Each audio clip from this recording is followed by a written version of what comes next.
अस्सलाम स्टूडेंट, आज का जो हमारा टॉपिक है वो है ब्लेफराइटिस। आज हम डिस्कस करेंगे ब्लेफराइटिस, उसकी डेफिनेशन, देन हम उसकी टाइप्स देखेंगे। उसके अलावा जो है उसकी फर्दर टाइप्स में क्या क्या टाइप्स हैं वो देखेंगे। ठीक है, डेफिनेशन देखते हैं। तो सबसे पहले जो ब्लेफराइटिस है उसको कैसे डिफाइन करेंगे। इट इज़ सब एक्यूट और chronic inflammation of eyelid margin. इसमें क्या होता है कि एक्यूट होती है या सब एक्यूट क्रोनिक इन्फ्लेमेशन होती है आईलिड मार्जिन की, इसको कहते हैं ब्लेफराइटिस। ठीक है, सब acute inflammation of eyelid margin. तो ये इसकी डेफिनेशन हो गई। उसके अलावा जो है इसकी फर्दर टाइप्स हैं दो हमारे पास। एक होती है टाइप्स एंटीरियर ब्लेफराइटिस। ठीक है, एंटीरियर ब्लेफराइटिस होती है, और दूसरी जो होती है टाइप वो होती है पोस्टीरियर ब्लेफराइटिस। अब एंटीरियर और पोस्टीरियर ब्लेफराइटिस जो है ना, इनको उन्होंने फर्दर जो है क्लासेस में डिवाइड किया हुआ है। तो एंटीरियर जो ब्लेफराइटिस है ना, इसका जो है ये जो फर्दर डिवाइड हुई है किसमें, एक होती है इन्फेक्टिव ब्लेफराइटिस। इन्फेक्टिव ब्लेफराइटिस का दूसरा नाम बेटे होता है कि इसको कहते हैं हम अल्सरेटिव ब्लेफराइटिस भी कहते हैं। ठीक है, इसको अल्सरेटिव ब्लेफराइटिस भी कहते हैं। अब जो है पोस्टीरियर ब्लेफराइटिस या इसका दूसरा नाम अल्सरेटिव या स्टेफाइलोकोकल ब्लेफराइटिस भी इसको कहते हैं। अब जो नॉन इन्फेक्टिव है, एक तो हमने कहा कि इन्फेक्टिव ब्लेफराइटिस है, दूसरी जो है टाइप वो नॉन इन्फेक्टिव ब्लेफराइटिस की टाइप है। अच्छा, इसको भी जो है कहते हैं स्क्वेमस ब्लेफराइटिस, और ये इसकी टाइप्स हो गई। पोस्टीरियर में जो है वो मेबोबियन थाइटस, ये मतलब वो मेबोबियन ग्लैंड से ही रिलेटेड है, ये इतनी कोई इंपॉर्टेंट नहीं है। बट आपने जो है मोस्टली जो है एंटीरियर ब्लेफराइटिस को माइंड में रखना है कि इसमें जो है इन्फेक्टिव ब्लेफराइटिस है और नॉन इन्फेक्टिव। इन्फेक्टिव का दूसरा नाम क्या है, अल्सरेटिव या स्टेफाइलोकोकल ब्लेफराइटिस, और नॉन इन्फेक्टिव जो है इसको क्या कहते हैं हम, स्क्वेमस ब्लेफराइटिस। अच्छा, ये अब हमारे पास टाइप्स हो गई और डेफिनेशन होगी। देन हम देखते हैं कि अब जो है अल्सरेटिव ब्लेफराइटिस वो क्या होती है। ये जो है ना अल्सरेटिव ब्लेफराइटिस, ये बहुत इंपॉर्टेंट है और आप उन्हें अच्छे से करनी है। ठीक है, अब जो है अल्सरेटिव ब्लेफराइटिस, इसमें क्या होता है, ये वो ब्लेफराइटिस की टाइप है जिसमें जो है एक्यूट और क्रोनिक इन्फेक्शन हो जाता है। जो हमारे पास आई लैश की फॉलिकल्स है ना, आई लैशेस का, उन्हीं का इन्फेक्शन हो जाता है, एक्यूट और क्रोनिक आई लैश फॉलिकल्स का। और ये किससे एसोसिएटेड होता है, ये जो है ना जीस ग्लैंड से और जो है मोल ग्लैंड से, ये दो ग्लैंड से एसोसिएटेड होता है। ये इसकी डेफिनेशन हो गई। देन अगर हम इसकी काज देखें तो काज में क्या हो सकता है कि ये जो है ना स्टेफाइलोकोकस ऑरियस इसकी जो है काज हो सकती है, ये बैक्टीरिया। और उसके अलावा जो है स्टेफाइलोकोकस एपिडर्माइडस, ये भी जो है इसकी काज है। ठीक है, स्टेफाइलोकोकस एपिडर्माइडस ये या उसकी स्ट्रेन्स, ये जो दोनों हैं ये इसकी एटियोलॉजी या इसकी काज बन जाएंगी। उसके अलावा अगर हम देखें तो ये जो पेशेंट है जो अल्सरेटिव ब्लेफराइटिस का है, इसके क्लिनिकल फीचर्स क्या हैं कि किस तरह से कौन कौन से सिम्टम्स लेके हमारे पास पेशेंट आता है। तो सबसे पहले जो पेशेंट होगा वो आके कहेगा मुझे ना आँख में बहुत ज़्यादा खारिश हो रही है, इरिटेशन है, और आँखें जो है ना मेरी चिपकी चिपकी सी हैं। क्या होगी, इरिटेशन होगी उसको, इचिंग होगी उसको, और वो कहेगा कि जो मेरी आंखें हैं ना वो बहुत चिपकी चिपकी सी रहती हैं, और ग्लोइंग हो जाएगी आई लैशेस की। ठीक है, ये तीन सिम्टम्स जो हैं वो पेशेंट की आएंगी। और उसके बाद जो है अगर हम ये देखें कि साइंस क्या होंगे, तो आईलिड मार्जिन्स जो हैं अगर हम देखेंगे तो ये वाले जो मार्जिन्स है, ये वाले जो हैं ये रेड हुए हुए होंगे, एडीमा हुआ हुआ होगा, और जो है इसमें क्या हुआ हुआ होगा, इन्फ्लेमेशन हुई हुई होगी, और जो है ना येलो सी पस सी होगी, और आई लैशेस जो है ना आपस में बहुत ज़्यादा चिपकी चिपकी सी ग्लूनेस हुई हुई होगी। ठीक है, आई लैशेस में, और क्रस्ट बने हुए होंगे, और जब हम वो जो क्रस्ट रिमूव करेंगे तो वहाँ पे जो नीचे जो है ना ये निचली जगह पे ये अल्सर्स बनना शुरू हो जाएंगे। ठीक है, मैं आपको बाद में पिक्चर भी दिखाती हूँ इनकी। तो क्या होगा, इन्वॉल्वमेंट हो रही होगी आई लैशेस की, और बहुत सीवियर होती है, इन्फेक्टिव टाइप होती है। अब जो है ना हम ये देखते हैं कि इसकी कॉम्प्लिकेशंस क्या हो सकती हैं। अब पेशेंट है उसको अल्सरेटिव ब्लेफराइटिस हो गया। अब कॉम्प्लिकेशंस में अगर हम देखें तो एक तो हमने कहा कि आईलिड में कॉम्प्लिकेशंस हो सकती हैं। ठीक है, आईलिड में क्या कॉम्प्लिकेशंस हो सकती हैं कि या तो जो है आईलिड के मार्जिन्स बहुत ज़्यादा इफेक्ट हो जाए और उनमें अल्सर्स वगैरह बन जाए। दूसरी हमने कहा कि कंजक्टाइवा में भी कॉम्प्लिकेशंस हो सकती हैं, कॉर्निया भी इससे अफेक्ट हो सकता है। ये तीनों कॉम्प्लिकेशंस। अब आईलिड की अगर कॉम्प्लिकेशंस की हम बात करें तो क्या हो सकता है ओके जी। अच्छा, अगर हम ये देखें तो आईलिड की कॉम्प्लिकेशंस में तो सबसे पहली जो कॉम्प्लिकेशंस हो सकती है वो ट्राइकियासिस हो सकती है। ठीक है, ट्राइकियासिस में क्या होगा कि मिस डायरेक्टेड आई लैशेस कहते हैं, मतलब उसमें जो है ना आई लैशेस जो है वो बहुत ज़्यादा मिक्स डायरेक्टेड होती हैं, मतलब सीक्वेंस पे नहीं होती। या मेडरोसिस हो सकता है, उसमें क्या हो सकता है कि आईलिड जो है ना, हमारी जो आईलिड की जो आई लैशेस हैं वो जो है वो होती, आई लैशेस बिल्कुल ही नहीं होती पेशेंट में, वो एब्सेंट होती हैं ऐसे पेशेंट। ठीक है, तो ये मेडरोसिस हो सकता है। उसके बाद रिकरेंस हो सकती है, स्टाइक, लेजियन, ऑडोंटोसिस हो सकता है आईलिड में, ठीक है। अब कंजक्टाइवा में अगर हम कॉम्प्लिकेशंस की बात करें तो वही बैक्टीरियल कंजक्टिवाइटिस हो सकता है, ठीक है। और उसके अलावा जो है मिड पेपिलरी जो है माइल्ड पेपिलरी कंजक्टिवाइटिस हो सकता है। कॉर्निया में अगर हम देखें तो बहुत ज़्यादा जो है पंक्टेट केराटाइटिस हो सकता है, मतलब कॉर्निया की इन्फ्लेमेशन हो सकती हैं। अगर वही आई लैशेज़ जो है कॉर्निया को इफेक्ट कर रही हो तो वहाँ पे भी स्वेलिंग वगैरह या अल्सर्स बनना शुरू हो जाते हैं, ठीक है।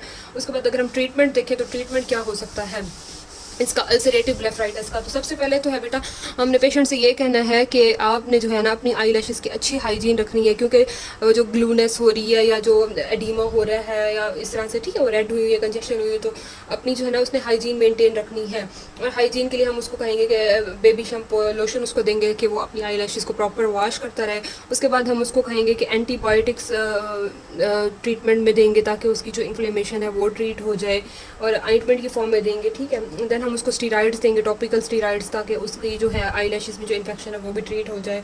उसके बाद आर्टिफिशियल टेयर्स देंगे अगर जो है उसकी आँख में ड्राइनेस वगैरह हो रही है तो। देन इसके बाद हमारी जो नेक्स्ट टाइप है वो क्या उसको कहते हैं, हमने कहा हमने ब्लेफराइटिस की 2 टाइप्स पढ़ी, एंटीरियर और पोस्टीरियर। हमने कहा एंटीरियर का दूसरा नाम क्या था, इसको अल्सरेटिव ब्लेफराइटिस भी कहते हैं। हमने पहले अल्सरेटिव ब्लेफराइटिस की सारी एक्सप्लेनेशन पढ़ी कि उसमें क्या हो रहा है, ठीक है। अब हम पोस्टीरियर ब्लेफराइटिस, जिसको हमने दूसरा नाम दिया था कि इसको हम कहते हैं स्क्वेमस ब्लेफराइटिस, ठीक है। अब स्क्वेमस ब्लेफराइटिस इसको हम देखते हैं कि क्या है।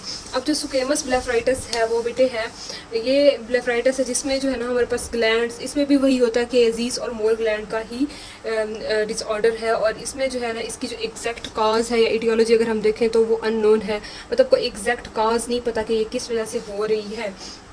मोस्टली जो है ये जीस और मोल ग्लैंड से ही एसोसिएटेड है। अब इसके क्लिनिकल फीचर्स अगर देखें तो पेशेंट जो है ना वो आता है कि उसकी जो आँख है वो बहुत ज़्यादा, उसके आँख के जो आईलिड के मार्जिन है या आई लैशेज उसमें बहुत ज़्यादा वाइटिश सा मटेरियल, मतलब आप ये समझ लें ये डैंड्रफ ऑफ आई लैशेज है। इसमें जो है ना पेशेंट की जो आंखें हैं ना उसमें जो है डैंड्रफ सी हो जाती है, और पेशेंट इसी कंप्लेन के साथ आता है, और उसको इरिटेशन भी होती है, वाटरिंग भी हो रही होती है। तो ये सारी जो है कंप्लेंट्स पेशेंट लेके आता है, वाटरिंग, इरिटेशन और डिपोजिशन ऑफ वाइटिश मटेरियल हो जाती है। तो ये सारी जो है ना उसके आई लैशेज़ के अंदर हो जाती है। अच्छा, उसके बाद अगर साइंस देखें कि पेशेंट में साइन क्या आएगा, तो उसके जो आईलिड के मार्जिन्स है ना वो शाइनी से होते हैं, वैक्सी अपीयरेंस हुई होती है, और माइल्ड टू मॉडरेट एरिथमा हुआ होता है उसकी आई लैशेज़ में।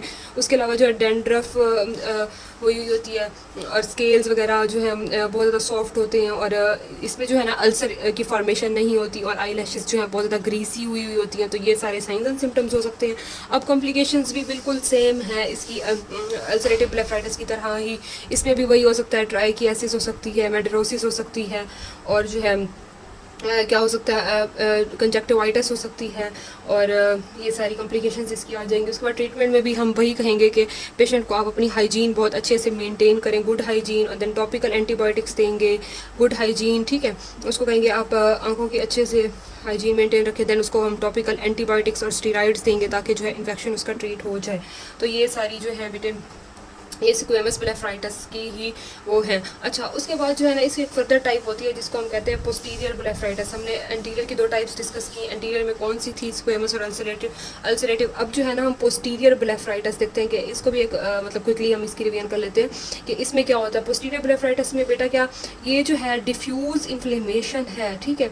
आपने ये बात माइंड में रखनी है कि डिफ्यूज़ इन्फ्लेमेशन है किसकी, सिर्फ मेबोबियन ग्लैंड की, मेबोबियन ग्लैंड की डिफ्यूज़ इन्फ्लेमेशन है। और किस वजह से हो रही है, हाइपर सेक्रीशन ऑफ ग्लैंड्स की वजह से। मेबोबियन ग्लैंड्स की जो है वो क्या हो रही है, हाइपर सेक्रीशन की वजह से जो है ना, ये इसको हम दूसरा नाम हमने कहा क्या कहा था, इसको मेबोबियन टिस भी कहते हैं, मतलब मेबोबियन ग्लैंड की ही इन्फ्लेमेशन है।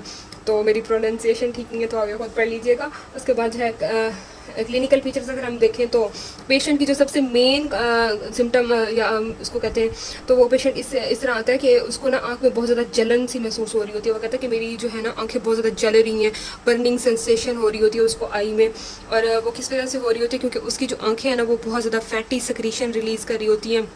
एक्सेसिव फैटी सेक्रेशन की वजह से जो है ना उसकी आंख में बर्निंग सेंसेशन हो रही होती है, और जो है ना फ्रॉथी सेक्रेशन होती है आईलिड के मार्जिन्स पे, ऐसे मतलब, ठीक है, फैटी सेक्रेशन से बनना शुरू हो जाती हैं। अच्छा, इसको जो है ना अब जब हम एवरियन करते हैं आईलिड की तो वहाँ पे जो डक्ट्स वगैरह हमें दिखाई देती हैं, और येलोइश शाइनिंग दिखाई देती है, मतलब शाइनी जैसी लाइंस बनती हैं डॉर्सल कंजक्टाइवा पे। कौन से कंजक्टाइवा पे? आपने ये भी बात माइंड में रखनी है कि कहाँ पे डॉर्सल कंजक्टाइवा में बनती है। अब कॉम्प्लिकेशंस अगर हम इसकी देखें तो क्या क्या कॉम्प्लिकेशंस हो सकती हैं? तो पेशेंट में जो है पेपिलरी कंजक्टिवाइटिस हो सकता है, उसका कंजक्टाइवा अफेक्ट हो सकता है, डॉर्सल कंजक्टाइवा, ठीक है। उसमें जो है क्या हो सकता है, उसको जो है पेपिलरी कंजक्टिवाइटिस हो सकता है, कॉर्निया में उसको पंक्टेट केराटाइटिस या इस तरह से और टेल फिल्म वगैरह भी इफेक्ट हो सकती हैं। अब ट्रीटमेंट अगर हम देखें तो इसमें भी हम जो है ट्रीटमेंट में क्या करते हैं इसको, क्योंकि ये बहुत ज़्यादा स्वेयर है इन्फेक्शन, क्योंकि इन्फ्लेमेशन है डिफ्यूज टाइप की, तो हम इसमें क्या करते हैं सिस्टेमिक एंटीबायोटिक्स देंगे। सिस्टेमिक एंटीबायोटिक्स में कौन कौन सी एंटीबायोटिक्स देंगे? टेट्रासाइक्लिन हम उसको देंगे, ठीक है। टेट्रासाइक्लिन हम उसको 250 mg ट्वाइस डेली देंगे फॉर 1 मंथ, ठीक है, 1 मंथ के लिए। उसके अलावा डॉक्सीसाइक्लिन भी इफेक्टिव है इसमें, और इरिथ्रोमाइसिन भी इरिथ्रोमाइसिन भी इफेक्टिव है। फिर आईलिड की हाइजीन का उसको कहेंगे कि अपनी हाइजीन जो है अच्छी रखे, और टॉपिकल स्टीरॉइड्स वगैरह ये सारी भी इसमें बहुत ज़्यादा इफेक्टिव हैं। अच्छा, उसके बाद जो है ना, ये तकरीबन आपका सारा टॉपिक कवर हो गया ब्लेफराइटिस का। मैं एक दफ़ा आपको डायग्राम्स दिखा देती हूँ बुक से, ताकि आपके कंसेप्ट और अच्छे हो जाएँ। तो सबसे पहले जो अगर आप देखें तो ये जो डायग्राम है, ये जो है अल्सरेटिव ब्लेफराइटिस की है। इसमें क्या हो रहा है, अगर आप आईलिड के मार्जिन्स देखें तो आई लैशेस बहुत ज़्यादा आपस में स्टिकी हुई है, रेड है, एडीमा है, और जो है क्रस्ट बनी हुई है, ठीक है। और जिसकी वजह से ना अगर वो वहाँ पे अल्सर्स बनना शुरू हो गए, इसको कहते हैं अल्सरेटिव ब्लेफराइटिस। और उसने नीचे लिखा भी हुआ है कि इन्फ्लेम्ड स्वेलन लिड मार्जिन्स हैं, और आई लैशेस भी उस जगह से लॉस होना शुरू हो गई हैं, तो मेड्रोसिस जिसको हमने